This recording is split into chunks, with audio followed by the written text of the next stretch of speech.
Two ordinary guys, one extraordinary feat. Documenting their training, preparation and retrospect, their goal is to cycle over 200 miles to raise money for their chosen charities. From Tilbury to Paris.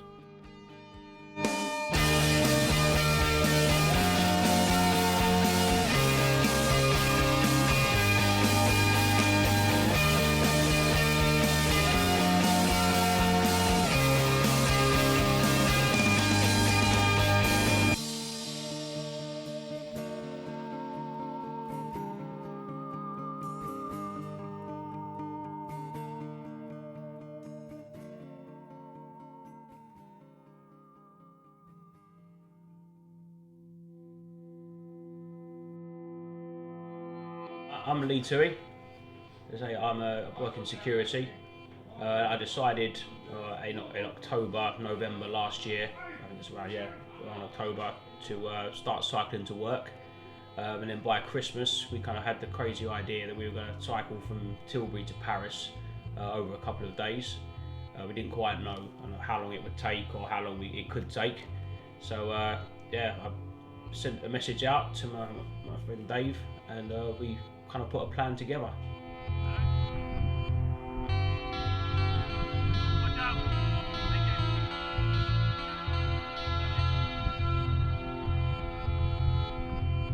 I'm Dave. I work in the fitness industry at the minute, and my whole reason for getting into it is mainly at the beginning it was just kind of a fitness thing. I wanted to keep up kind of just general fitness, and then I took it kind of to the next level when Lee said, well, we kind of floated it around a few times, didn't we, that we kind of wanted to do something. Yeah. And I'd said a few times that I wanted to cycle long distance. It's always kind of been a thing that I'd wanted to do, and then we just kind of put it on paper a little bit more, and then it kind of just kept on rolling, really. Yeah, it just kind of snowballed. Yeah. Let's say my sister decided on Christmas, she said, why don't you, instead of just doing it for an adventure, why don't you raise some money for charity for it? So we chose our charities. I chose Champs, curing Hirschsprung's and making positive steps, which is a charity for Hirschsprung's disease, because my niece has it. I chose Kidney Research UK, just mainly because I myself have kidney disease, and I wanted to kind of raise a bit of awareness, raise a bit of money as well. Kind of, it does, there's 3 million people or something kind of suffer from it, and they don't even know, so it's kind of a thing that I wanted to kind of just bring to kind of the forefront of the world, really.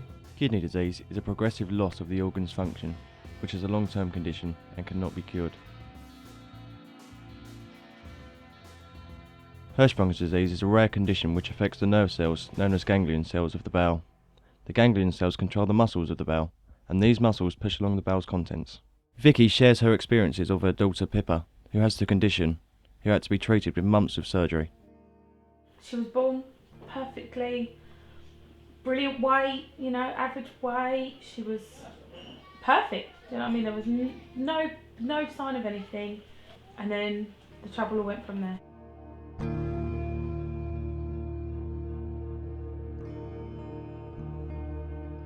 We kept going to the hospital and the doctors, and they just said, you're just being paranoid, nothing's wrong, she's absolutely fine.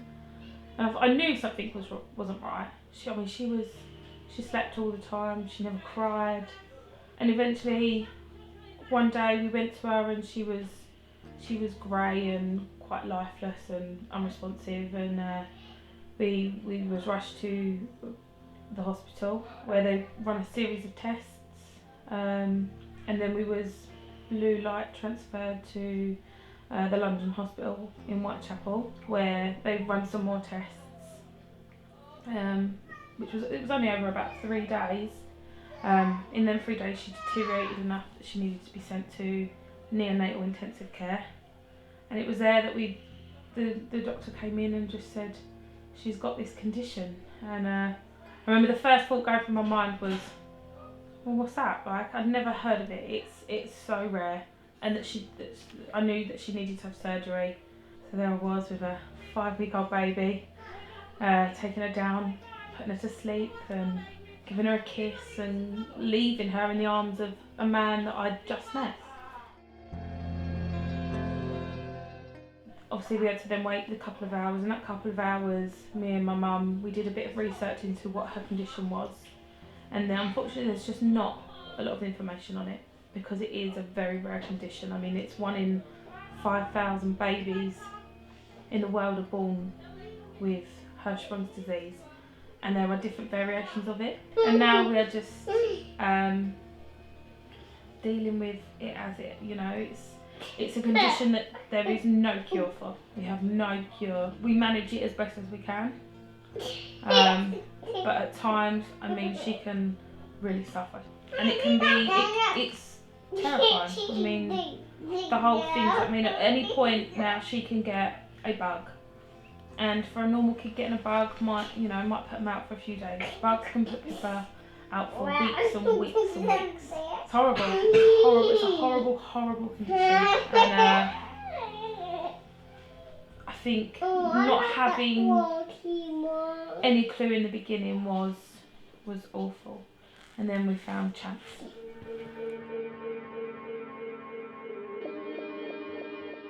And suddenly, I wasn't alone. I mean, she wasn't alone. There were other kids that and other parents that could turn around and say, I know exactly what you're going through. And it's only a small charity, but it is the only registered charity for Hirschsprung's disease. Offering research, they offer days out for us to talk to other mums and dads and parents and grandparents and children, and it's nice to know that you're not alone, that you've got someone that can, anytime, day or night, that can turn around and say, I know how you feel. I mean, when you're crying and screaming how unfair it is, they're there. And when it's really good news and, your child's finally done something that the doctors thought they'd never do, and, you want someone that understands that it's might be the smallest thing to anybody else, but for you and your child is massive. If you'd like to know more information and support, you can visit the website at www.champsappeal.com or visit the Facebook page. Our journey is far from over regarding this. This will be something she'll have for life. Potty training is a big maybe. She may never do it. She may never ever do it, and that's something that we have to deal with. So when Lee came up with the idea of cycling to Paris, I kind of put it to him. I turned around and kind of guilt tripped him, saying, "Well, you know how much you love your niece. Do it for Champs." And now we're just.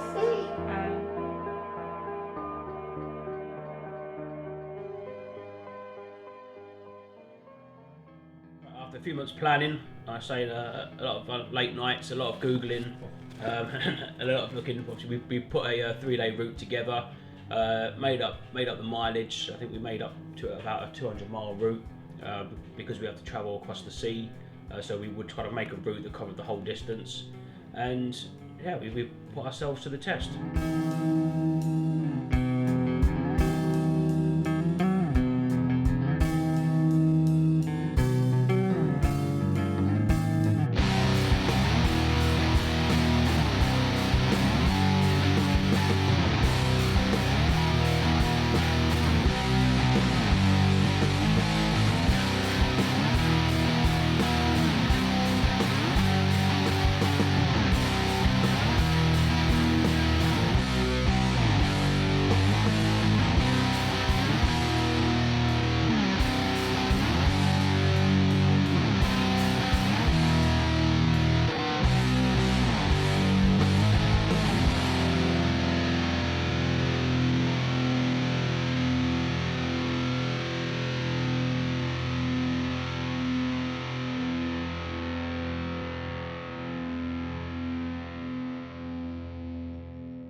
I did get hit by a car as well. You got hit by a car. Yeah, I got hit by a car in January, and I got hit in March. So it kind of ruins your training a little bit. You've kind of got to not do anything for a few weeks. it kind of puts you off a little bit. You're kind of a bit more wary when you're cycling. Even when we were actually on a cycle, we were still, there were cars coming along, and we were thinking, are you going to stop? Are you going to stop? Are you going to stop? Just because that's the kind of mentality you get. You think that everyone's out there to kill you. Yeah, absolutely. Smidsy. A common phrase that stands for sorry mate, I didn't see you.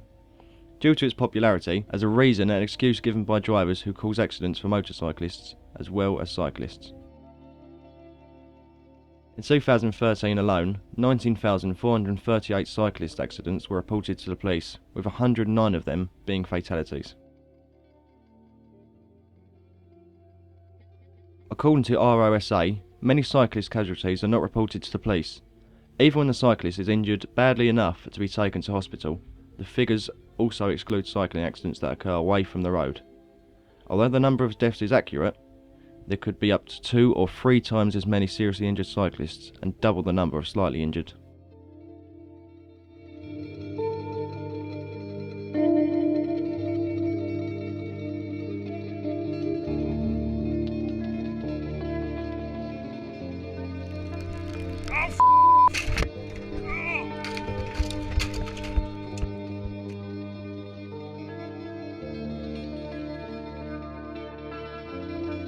Getting the kind of initial planning, we were planning to take my brother Mitchell along with us. And we were sitting there on Christmas, we were saying, alright, my brother Mitchell was like, yeah, I'll come along on this ride. And I don't think we fully appreciated like how difficult that how would tough be. it actually was. And how much, and it was only really when we started training. We went on the training rides, and we started at like doing 20 miles, doing 30 miles, doing 40 miles. And we started trying to put a training plan together that I kind of thought it's probably not safe. I mean, Mitchell was 14 at the time, and then we kind of had to take a safety view on it and say, I don't really feel it's going to be safe to take a 14-year-old along on that kind of ride, on the kind of roads that we might not, without seeing them first, kind of exposing him to risk was kind of the concern.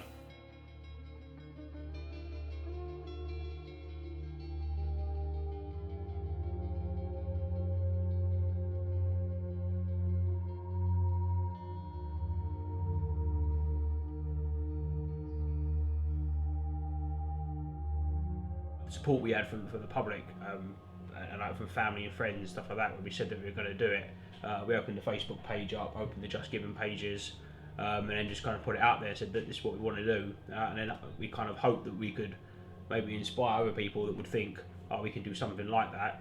I think I can honestly say that kind of training and that advertising took over my life. I think at times we were just always like pushing forward, and always saying, "No, we can't do that because of the training." People were always asking us, like, how's the planning going? Like, how's the routes going? People wanting to go out and stuff for drinks and stuff, and it's just like, well, I can't really. I've got to go out in the morning at 7 to cycle. Yeah, I've got to train. Yeah, it does kind of ruin your life a little bit, but at the same time, I wouldn't. Yeah, definitely. Yeah, it's kind of bad thing. ruins your social life, I think, but enhances your kind of your like health and fitness and that kind of thing. So as I say, we had all the training right the way up. Week before, we kind of picked it out a bit, and then the night before we kind of came over here and crashed out.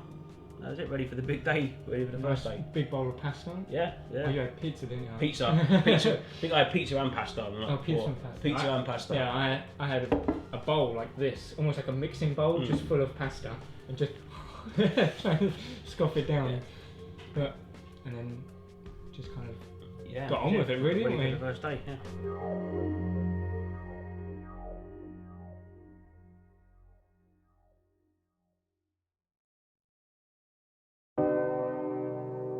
The day of the ride, and a quick talk before they set off. Well, basically today we're cycling from Tilbury at the fire station. It's the Marshall Academy in Tilbury on Civic Square. And we're cycling down to the Gravesend ferry, which will take us about 5-10 minutes.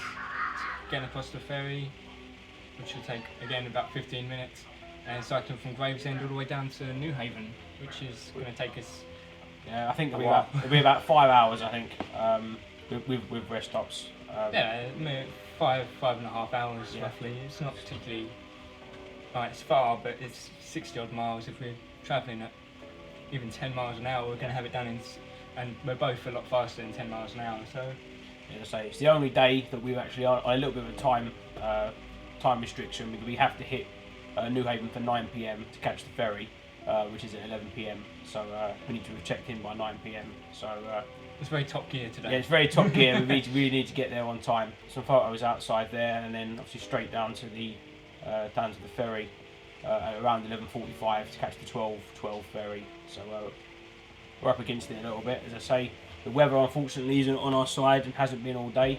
Hasn't been. Yeah, it's not been for the last few days. We're not expecting it to get much better. Perhaps on the third day, the long range forecast. So we'll have to really see what happens. We've got some waterproof stuff. We've got some waterproof footwear, which mine are in the support car, but we'll have them on shortly. Waterproof jackets and whatnot. And I've got some waterproof gloves. But at least it's not cold. This is the only real thing we can look at and say at least it's not cold. I think we always knew the weather was going to be terrible. Well, yeah, it was a case of it was either going to be really hot or it was going to rain. Yeah. And for the last week or so, we've all been checking on BBC websites and that to see what the weather was going to be like. And for the last week, it's just been rain on Tuesday, rain on Tuesday, rain on Tuesday, and now it's rain for the rest of the weekend until Friday. So it's not much we can do about it. So we'll just have to carry on and push through, really. So it's just crazy. You know, we were about 8 months into planning for this. I think we decided around January, February. Yeah, it was January, We February. were going to do this. We've been through several different routes. Well, yeah, our original route was going down from Tilbury down to Dover, across to Calais, and then down that way. And then yeah, it was going to be 4 days initially. Yeah. But we can do it in 3. We said when we got a bit fitter, so we can do it in 3 days. So yeah, once we start doing bigger rides, we just said, nah, let's just do it in 3. As I say, not that just helps us keep the cost down. And say all the proceeds are going to our charities. Nothing's being taken out for expenses. But just for us personally, it was a bit cheaper. As I say, we've got 1 night in a hotel on day 2. So the first night is just really on the ferry, and then maybe an hour in the car at the other end. Yeah.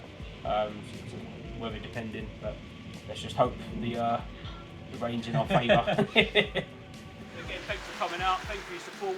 Thanks for your donations. Thanks to Dan and Dave Aiton's not here. Obviously for the extra training that I've had with them to kind of get me fit for the challenge.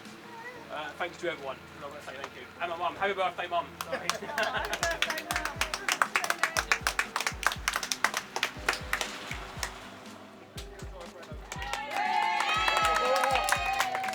Well, we left the home kind of thing, and we just went down the road, and it's only a mile away. Yeah, not even that. Yeah. Not even a mile to the Marshall Academy, and somehow I ended up getting a puncture in that first mile. Yeah. I don't know if I must have gone for a big pothole or something, and I felt it as we went round the roundabout, and I was thinking, oh no, not already.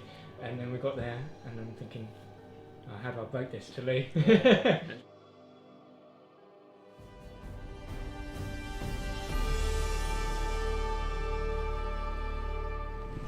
Dave, Tilbury to Paris. Tell me a little bit about it. Basically, me and my friend Lee just decided we wanted to raise some money for charities. His is Champs for Hirschsprung's disease, and mine's Kidney Research UK, because I personally suffer with kidney disease, so I wanted to raise some awareness and raise a bit of money for the charity, really. It's a really lovely day. It's a very nice day, actually. Well, this is about 8 months in the planning. So around January, February, I started some training. I actually work in Southend, and I live in Basildon, so I've been cycling from Basildon to Southend twice a day to kind of commute. I actually trained down at the Marshall Academy in Tilbury, so I've been doing classes there in the evenings and at the weekends, just did some cardiovascular work and some core stability exercises and things like that, just to really get myself in the shape that we're going to need for 5-6 hours a day cycling. Wish you luck and the best. Great, thanks. Appreciate it. It felt like it really started then when we got off of Graves End. Yeah, It's like that's when the cycling is now going to happen. Once we were on kind of roads we didn't recognise, Yeah. I think that was when it was like, Yeah. here we go.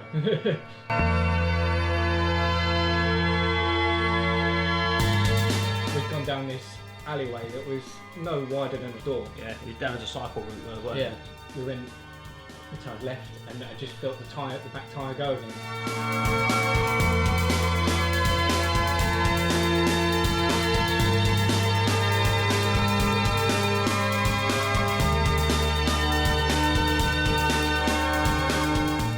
over the South Downs, up and down all those hills. That was it was tough. hard. I mean, really tough. there was times where we're going up this hill and you think, okay, there can't be much more to go. And then we go down this hill and then it turn left and then there'll be another hill. Yeah. And you're thinking, if a car comes the other way, he's gonna either take us out or we're gonna have to stop and get off the bikes and let him pass. Once we'd left at Lind and kind of went towards Newhaven, I think for me it was the adrenaline kind of kicked in. It's just like, we're nearly there. And you're counting down, you're like 9 miles, 9.7 miles, like that. And then once we got off of that main road and we were onto this road that was just going straight into Newhaven, you could almost smell the sea. Yeah. And it was kind of like, well, we can see it, we can't be that far. Yeah. Let's just kick on and then we can just rest for as much as we possibly can.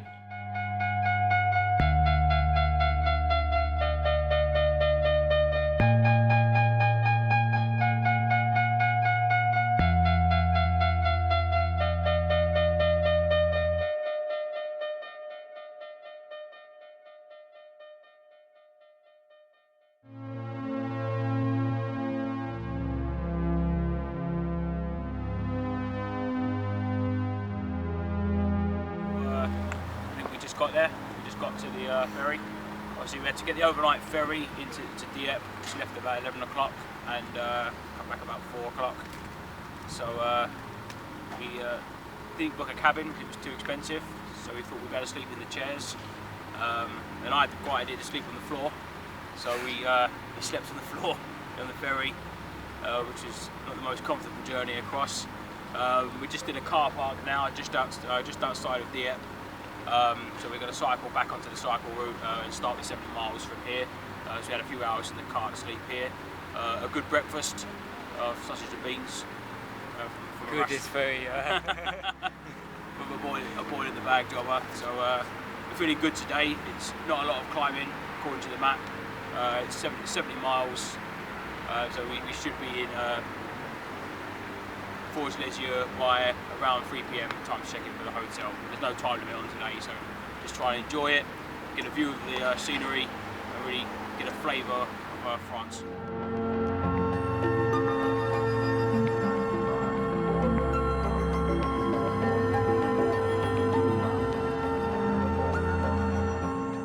We only went 30 miles south on that day, but we went on an 80-mile loop because again we had to cover the distance of the sea in the middle, so we'd actually cycled like the equivalent distance as the crow flies. We had that coast road that we cycled all the way. Yeah, that was a beautiful road, really. And you can tell when it's got a picture of a bike on the road sign, you know it's going to be a good route. And it was a panoramic view, it was called, or something like that. Yeah, something like that. Yeah.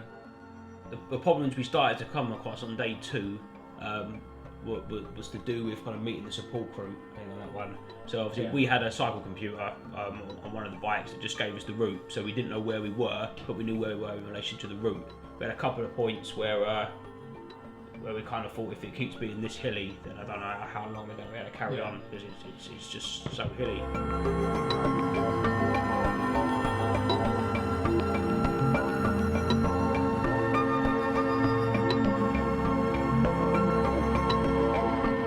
Yeah, it was just kind of over then, wasn't it? All of a sudden we were there at the hotel. Yeah, it was it. Well, you know, that's kind of day 2.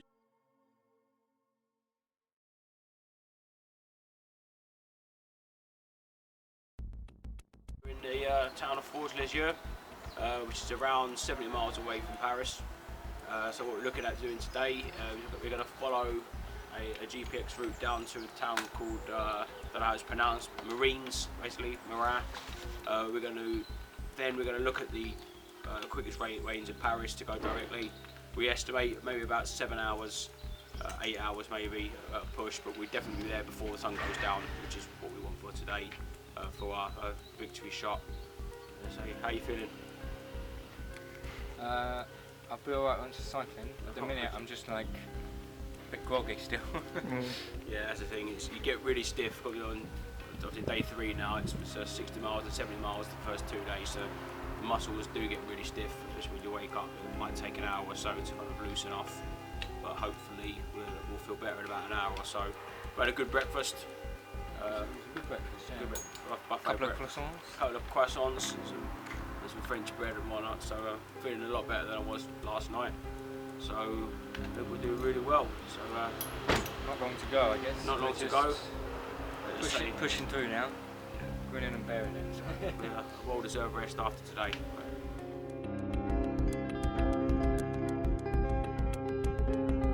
I think we had about 90-mile route planned, didn't we, for day 3? But it was more about we were following like a route from the internet that would give us like the best way into France. Into Paris. But then we were kind of worried about daylight as like our main thing. Absolutely hammering it down.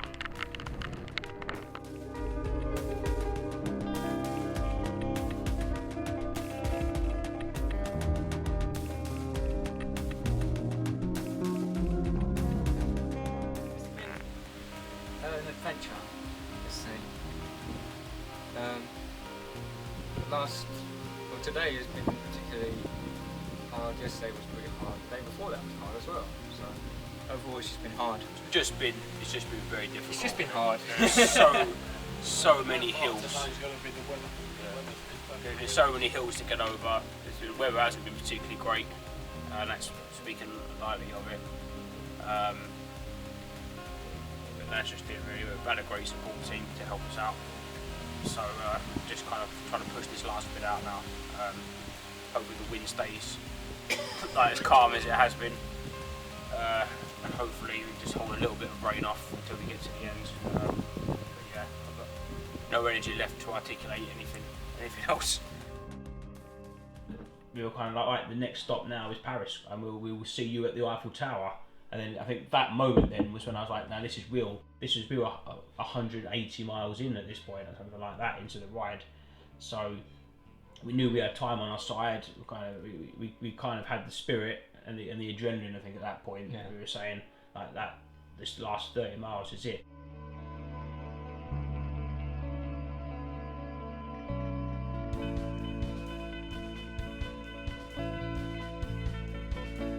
Used a spare battery up already. The charger and the card stopped working at that point, so I was just like, but we just need to get into Paris, and by hook or by crook we're going to find the Eiffel Tower. To be fair to the French drivers, they really did seem to respect cyclists over that whole time we were riding. I think the whole time we were in France, they give cyclists a lot more room. We're down to about 7 miles to go. And then we started going down a bit of a hill, and I caught just a flash of the Eiffel Tower in the kind of the distance in between all of these buildings, and I've never seen the Eiffel Tower before that. We kind of got flashes of the Eiffel Tower all the time, didn't we? You could see it in the distance, and then it was there, and then it was somehow on that side, and we're thinking, what's going on here? And then kind of all of a sudden we were there, weren't we? All of a sudden we come around that corner, and the Eiffel Tower was kind of there in front of us.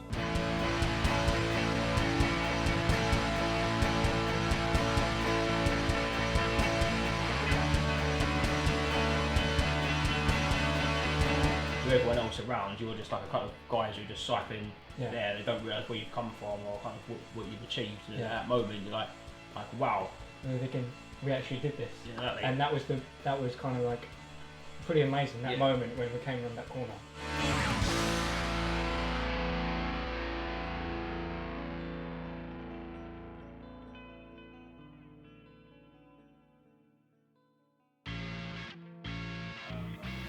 Would I do it again? No, I think I would, but how do you feel? I think I would, yeah. I think maybe not that sort of route. I'd want to do something a bit. Obviously, we've done Tilbury to Paris. I'd rather do something a little bit different. Yeah, maybe absolutely. Somewhere else, just to kind of mix it up a bit. Absolutely. There's so many rides out. We started looking already, and I looked at maybe to Newcastle or something like that, or but. For that first week after, people were asking and saying, "Oh, what's your plan? What are you doing next?" Even before we left, I had people asking me, "What's your next plan? Where are you going to cycle after this?" And people were pointing at maps and pointing at Edinburgh, pointing at Inverness and Land's End to John O'Groat, stuff like that. Yeah. We've not even done the Tilbury to Paris yet. We don't know if we can actually do it, but it's good that people have kind of got behind us. They want us to do it. Well, they wanted us to do it. They wanted us to kind of do the next thing, see what we can actually achieve. how far we can push our bodies really. If you'd like to know more information, support or donate to Champs or Kidney Research UK, you can visit their website at www.champsappeal.com and www.kidneyresearchuk.org. Want to keep up to date on what Lee and Dave plan next? Visit their Facebook and Twitter pages, Tilbury to Paris.